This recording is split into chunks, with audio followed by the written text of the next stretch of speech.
My name is Isha, and I was getting back to the comparison with Brexit, the Jeremy Corbyn situation, and Bernie Sanders. Although, to be honest, Bernie Sanders is like Tony Blair when you compare him to Jeremy Corbyn. It's like not even real, like. But the thing is that, oddly enough, the UK press has been kind of Sandersing Corbyn, like, even though it was Cameron that kind of made the Brexit vote. The moderate wing of the Labour Party has been, who is the neoliberal wing, who has abandoned the actual labor movement for more corporatist policies, have been trying to get this as a coup to get rid of Jeremy Corbyn. And today there was a large demonstration in support of Corbyn, where in Trafalgar Square, almost like 500,000 people came to London to support Corbyn. But what I found very disturbing is that 500,000 people, including Pakistanis, Indians, Africans, they all came to support Corbyn, but it was like the same exact trope of Bernie Bros. But instead, J.K. Rowling disappointed me, the author of Harry Potter, and tried to say that Jeremy Corbyn, just because there was a supporter saying that we need to get rid of the traitors, as in the traitors in the Labour Party who are like eradicate the infidels or something like that on his T-shirt. But go ahead. No, eradicate the Blairite traitors or something like that. She kind of made it seem like it was Jeremy Corbyn's fault when it was like some in a crowd of 500,000. And so it's the same. So it seems like the neoliberal elite is failing to understand how not all of the they have completely given up on compassion on the working class and demonizing them.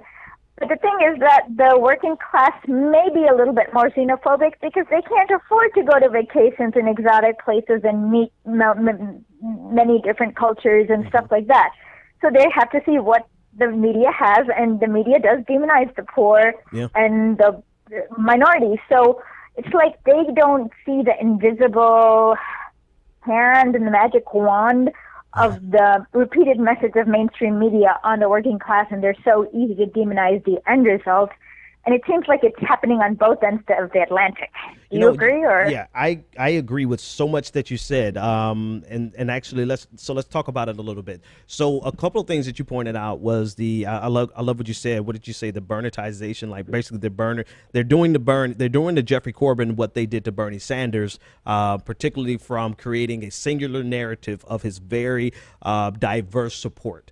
And using that single narrative and casting it in the most negative light possible, and either purposefully or unintentionally, because I'm curious about J.K. Rowling, right? I wonder if she's purposefully doing this to the detriment of the working class, which I would say some people clearly are, right? But then you have some people who are just moving into this not neoliberal, but this liberalism of, let's just talk about the problems. Let's not vilify anybody. Let's not shout at anybody. And you have some people who identify with that, particularly compared to Sacramento this weekend, where they compare people who identify as neo-fascists with people who are intolerant of neo-fascists, and they try to make this equivalency between the two.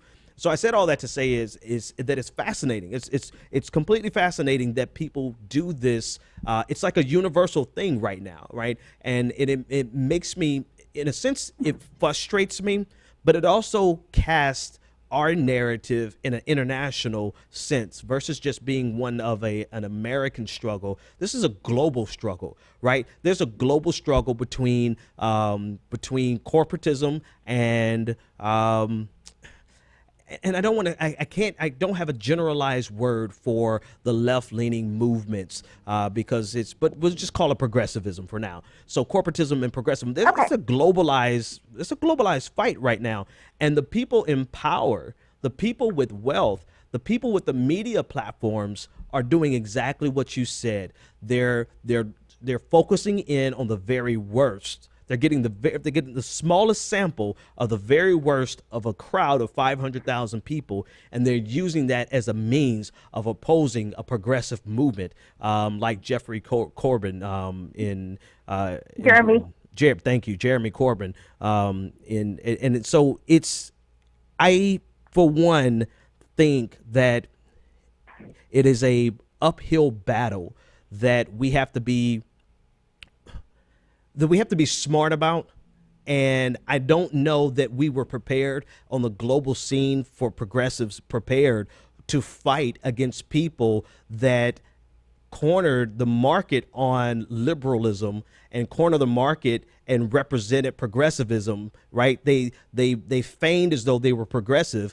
And now that we can see the clear delineation between what a liberal is and a progressive is, we weren't prepared to fight back against the infrastructure and the people that they had in place, right? The money that they have in place and the voices that they have in place. And so we found ourselves back on our heels, like completely taken aback and caught off guard. And that's why you have 500,000 people coming out to support Corbyn, but you also have 44 of his shadow government that and 19 of his actual cabinet that are trying to basically throw him out, right? And so I don't know if he was prepared for that. But go ahead. I want you to give a few more comments on that, Isha. Well, my take, I've been to the UK for a while, and my entire take on it is Tony Blair was it was kind of like he's the Clinton version of the Labour Party. Yep. And unfortunately, UK has been hit harder than we have by the real estate bust. I mean, people in London can't, unless you're really, really rich, you can't, like London rent, like New York is cheap compared to London rent. So if you're poor, you have to be out into the boonies, into the shires. And the poor, like outside of the London area, it's much quieter and much worse economically. But the one thing they do have is they have a better welfare state than we do. Right. So I think people in London, which is a big population, do not understand how bad it is outside of London because they never bothered to go out and check. And so it's, they're just, so to them, they see this one world where it's like Corbyn looks disorganized and he spouts extreme leftist things, but those are the things that are needed in order to send UK back on its track.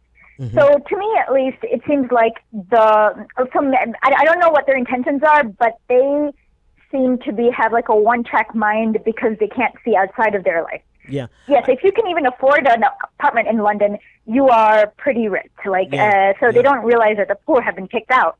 Exactly. And I love what you said earlier. Thanks so much for the call. I love what you said, how compared to Jeremy Corbyn, Sanders is more of a Blair, right? Corbyn earlier today said something that really we could never say in the United States, not yet.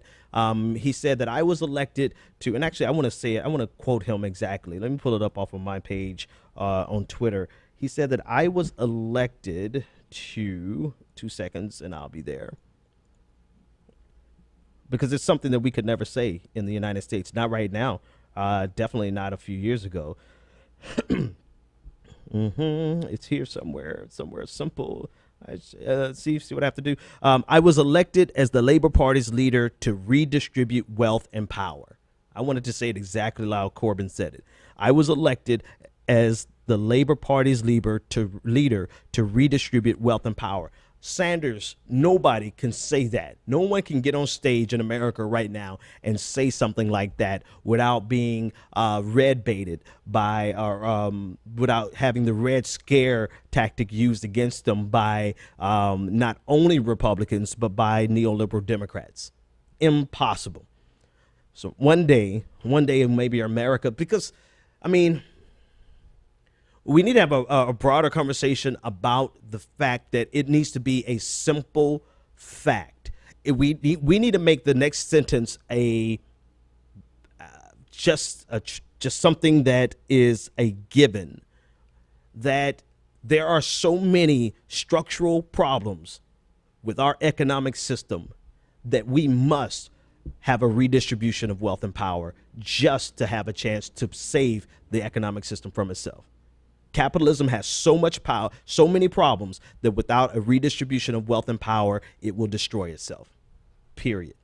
That needs to be so widely disseminated and so widely accepted that it is as easy in America for a politician to get up and say, like Corbyn said, I was elected as the Labor Party's leader to redistribute wealth and power, and not even think twice about it.